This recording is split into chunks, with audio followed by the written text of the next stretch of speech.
So hello guys, welcome to the reinforcement learning series, and today we're going to implement agent and environment. So as we have already clear with these terms, agent and environment, but I can again give a recap to that. So basically an agent is a thing or a person that takes an active role. It is some piece of code that implements some policy, and this policy decides what action is needed at every time step given our observation. And the environment, so basically this is it is the external world to the agent, and it has the responsibility of providing observations and giving rewards. And this environment changes its state based on agent's action. So let's move ahead and implement it. So it is going to be a very simple implementation. We will define an environment that will give the agent random rewards for a limited number of steps regardless of the agent's action. So this scenario is not very useful, but it will allow us to focus on specific method in both the environment and agent classes. So let's start with environment, but first we will import the built-in module that is in Python to generate some random numbers, and it is going to be very simple implementation in Python. So first we need to make the environment class.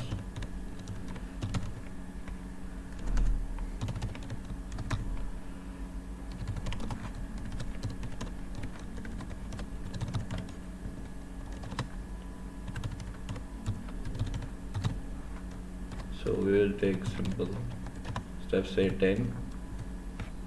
And so in this code, like, we allowed the environment to initialize its internal state. In this case, the state is just a counter that limits the number of time steps that an agent is allowed to take to interact with environment. So it's a specific number. And now there is the observation.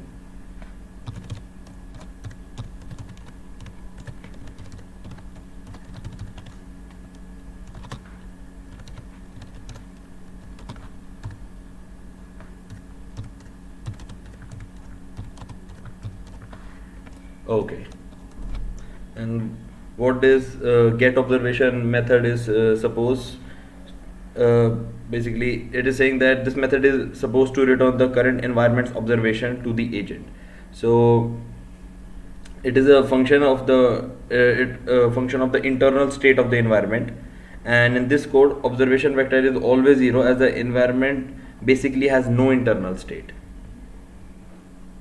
And let's make the actions also.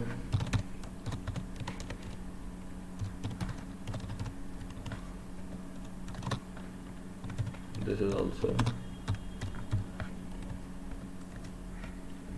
and this get action method allow the agent to query the set of action it can execute. Normally the set of action that an agent can execute does not change over time, but some actions can become impossible in different state. For example, not every move is possible in this game, what we call is tic-tac-toe, and in this code there are only two actions that an agent can carry out, which are encoded with integer 0 and 1. So it is some specific rules that agent has to follow in the environment and cannot go out of that. And this is not this function. It will actually give us a notification that whether we have done with an environment or not.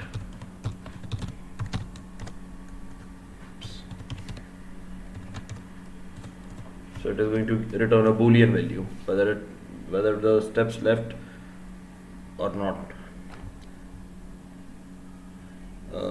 So, and we should also make this action function also.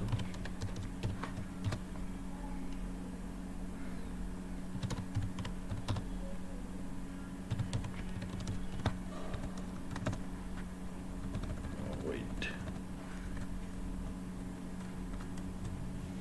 So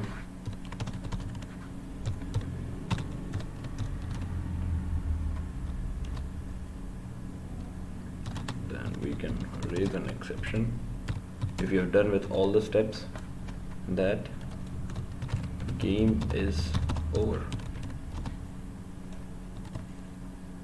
Okay, and if it's not, then it is going to deduct one step from the amount of steps we have currently, and will throw a random value.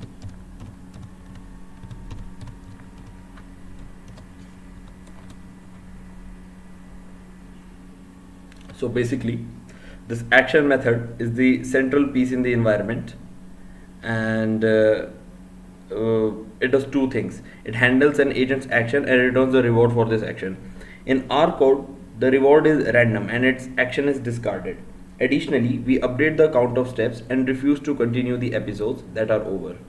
Now we will implement the agent's part, and it is very simpler and includes only two methods, the constructor and the method that performs the step in the environment. That's it.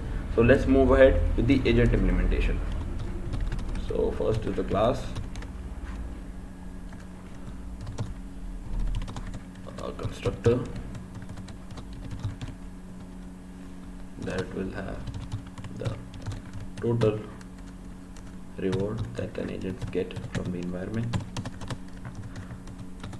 and then we have the step,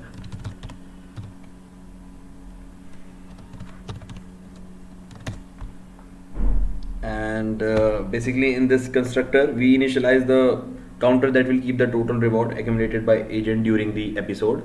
And now this we have the step function. So let's design the step function.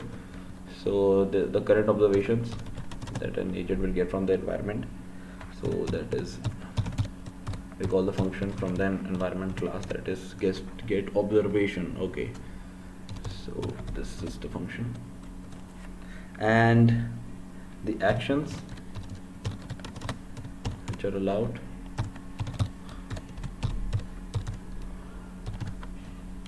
Okay, and then we will have the reward after performing an action in the environment, and it's also going to be a choice by the agent itself, like which action to take. So we will have actions,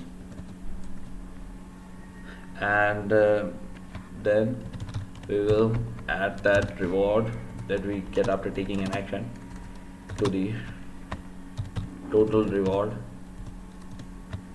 and that's it. So basically the step function accepts the environment instance as an argument and allows the agent to perform the following actions. That is, we return over here the following actions, and that is observe the environment, make a decision about the action, and basically get the actions allowed, and it has to make a decision. That's why we wrote over there the random choice. It is going to make a decision either to take 0 or 1. Okay, and then it will get the reward for that current time step. That is the reward here. And as we know, in our code the agent is dull and it ignores the observation obtained during the decision making process about which action to take. So instead every action is selected randomly. So this is the final code we're going to have. So here is the environment, okay, and the agent, and this is going to be okay. And now we'll take a step,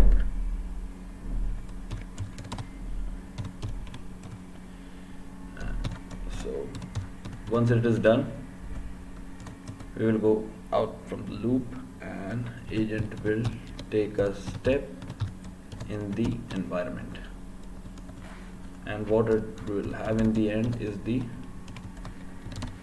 total reward, and total reward, that's it. So as you can see, this code has no external dependency on any module, and it is very simple. So let's execute it.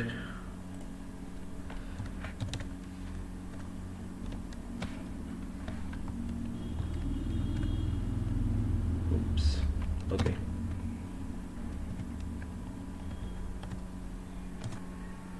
So here we have a reward in the end.